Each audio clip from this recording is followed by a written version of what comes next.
Hey, so we're gonna do something a little different today. I am in the car, baby boy's in the back seat. It's a little bumpy.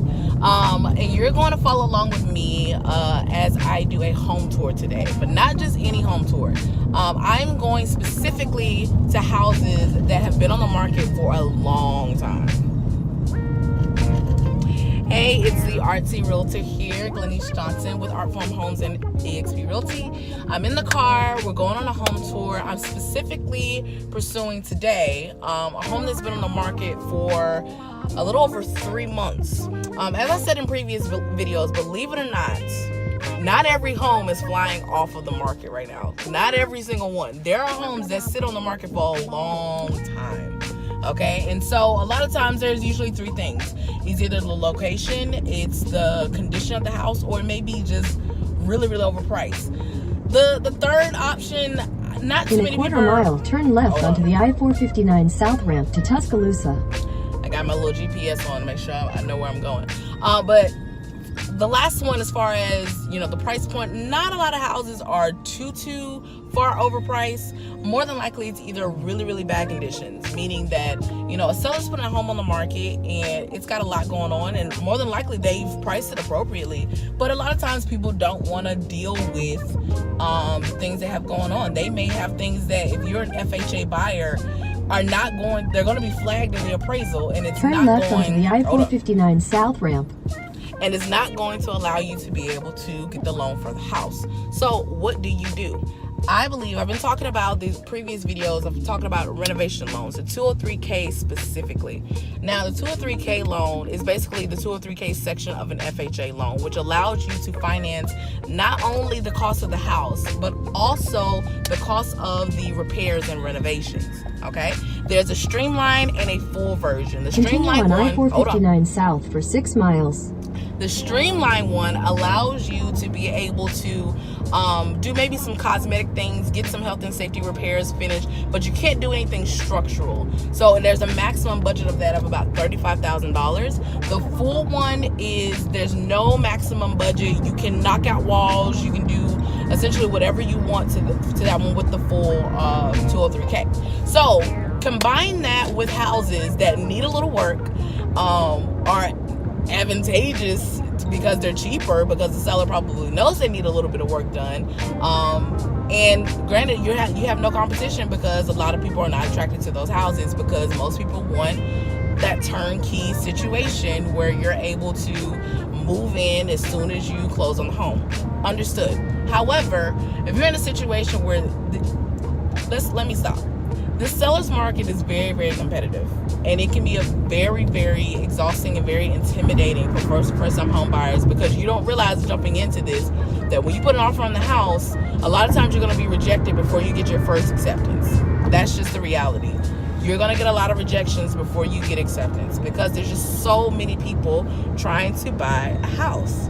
And a lot of times, if you are not essentially throwing money at these sellers in order to compete, meaning that you're waiving inspection contingencies, that can potentially come out of your pocket.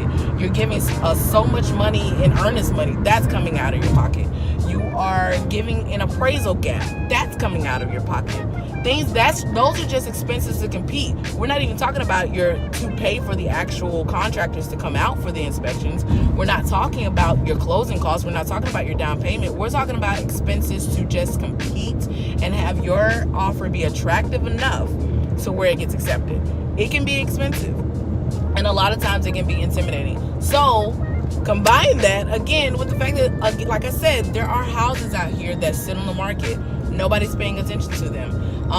Either that, or they may have had an offer, but maybe it fell through and it's still on the market, or it's in an area like, for example, where we're going today, Sylvan Springs, which is a little further out than Hueytown and Pleasant Grove. It kind of sits in between them, but it's a little bit further out. So, a lot of people maybe want to be a little bit closer towards the city center. Maybe Hueytown may be your max, your furthest out your go, but maybe if you touch it just a little bit further, you may be able to find something here. So today we're going to see a house in Sylvan Springs. It is a foreclosure. Now, with foreclosures, a lot of times in my experience, what I've seen is that because the bank typically owns it. It's been taken from the family that previously lived there. The bank owns it. They're trying to get it sold. A lot of times, whether it says it or not, you're gonna be hard pressed to get some repairs taken care of. Just whether it's as is or not. Just yeah. There's a little bit more paperwork that's involved with the foreclosure, things of that nature. So foreclosures are a little bit tricky. However, it doesn't stop them. If they're in a good location, it doesn't stop them from being scooped up and being in a multiple offer situation either. However, this particular house has been on the market for about 3 months, but it is a foreclosure. I've seen the pictures. The pictures look great. It looks like it is pretty well updated. But for some reason it's been on the market. We're gonna find out. We're gonna go take a look at it today. I'm gonna take the camera around. We're gonna look at the inside of the house, and then when I come back, we're gonna talk a little bit about some more of the details. The stipulations. In 2 miles, take the I-20 East, I-59 North exit toward Birmingham. Got my GPS on to make sure I know where I'm going. But yeah, we're gonna take a look at this house in Sylvan Springs today. Take a look. I did a bit of a comparative market analysis to see if the price is consistent with what's going on in the market, so we can figure out not necessarily why it's been on the market, but why it can be a good contender if you're considering in a 203K renovation loan. Okay, we are here. I got baby boy with me.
Okay, so as you can see, that one's pretty upgraded. It's not like a super old house. The inside, you saw the appliances. It's nothing you would have to, tremendously remodel to make it look like something decent. Again, keep in mind it's a foreclosure. I talked with the agent to kind of get some insight on why it had been on the market for so long. It did have an offer. It did have a few offers on it, and it was under contract at one point. However, the buyer's financing fell through. However, before that, the reason it was on the market, because it's been on the market for about 3 months. The reason it was still sitting on the market for so long, because as a foreclosure, she said the bank was pricing it way too high, which I just said that's the least of the 3 reasons why it may be, on the market for that long. But that is what it was. It was originally priced, I think, at $265. They brought that price down to $215. I did the comps, which is basically a comparative market analysis for the area, and that price point is pretty consistent. It's pretty consistent with the houses that are sold around it. So it's gotten to a good pricing point. So it may not be on this market much longer. So now what I think you could do with this is say you were interested in a 203K loan. Keep in mind it is a foreclosure. So like I said before, you're going to be hard pressed to get your repairs taken care of. So you could utilize the 203K loan. You can just utilize the streamline, because like I said, visually, it doesn't look bad. It's a beautiful looking house. You wouldn't have to do a whole lot of renovations cosmetically. You can utilize the streamlined 203K loan to get any health and safety issues dealt with. If you needed to upgrade appliances and things like that, you can take care of that. So if you did inspections and you found some things that were issues, you can utilize the 203K loan to get those things taken care of. Again, those repairs would be rolled into the cost of your loan along with the purchase price of the house. So that could be a way to do that. Now, it wouldn't just have to be houses that are on the market for a long time that you can utilize this for. You can utilize even in a competitive situation with a multiple offer situation on a house that just got on the market. You have the leverage of for sure not having to ask for repairs, because you have the 203K loan, so you can waive inspections as well, because you would be covering those repairs yourself, but it wouldn't be coming out of cash. It would be coming immediately out of your pocket. It would be rolled into your loan. So that's an option for a house like that. Again, like I said, usually, the houses that I have in mind as I do some more of these are a little bit older. It could definitely use some cosmetic work, but that was an example of one. Y'all hear them in the background. That was an example of one that you don't have to utilize, a really big budget. Just get your repairs if needed taken care of, and boom, you got it. So the reason for this is, I want to shed light on the fact that in this market, as crazy as it is, you may have to be a little creative. Instead of just being able to get something that is move-in ready and it's updated and all the things you like, you're having to be in a really cutthroat competitive environment. You could get something that's a little cheaper. You can utilize the renovation loan to upgrade it and all those things, and you can really create the home. You can create the home that you want. You can make it look like anything that you want it to look like, and can essentially have your dream home for less. So you gotta be creative, gotta put some elbow grease into it. You can have your dream home. I believe the 203K is a part of it's an FHA loan, so the minimum credit score for that is about 580. So y'all, you can make it work. So that is just an option. I wanted to explore that today, to kind of give you a visual to show you how it could happen, how you can make it work. So consider 203K loan. If you're interested in this particular property, as it is still on the market, I am doing this tour on Tuesday, and this will be uploaded on Thursday. So if you're watching it the day it's uploaded, it is Thursday. And if I have not updated in the description box if it's been sold yet, it is currently still on the market. So if you're interested, let me know. I can get you connected with a 203K lender. Depending on your financial situation, pre-approval is something that can happen in a couple of hours, in a couple of days, or a couple of weeks. It just depends. So you do not know until you look into it and get the advice and the counsel of an actual lender. an actual professional who can look at your financial situation and see what you can do. Okay? Don't knock it until you figure out for sure. Do not self-diagnose your financial situation. But yeah, reach out to me. Let me know if you're interested. We can get you pre-approved with a 203K loan, and we can submit an offer. So, but that's all I got for today, y'all. Again, of course, if you have any other questions regarding this property, regarding the 203K loan or anything like that, if you need to get connected with the lender, what? He's got something to say, y'all. If you need to get connected with the lender, just let me know. My Calendly is in the description box if you want to schedule a quick consultation. Feel free to text or email me as well. But that is all I have for today, y'all. Much love. Take care, and I will talk to you later.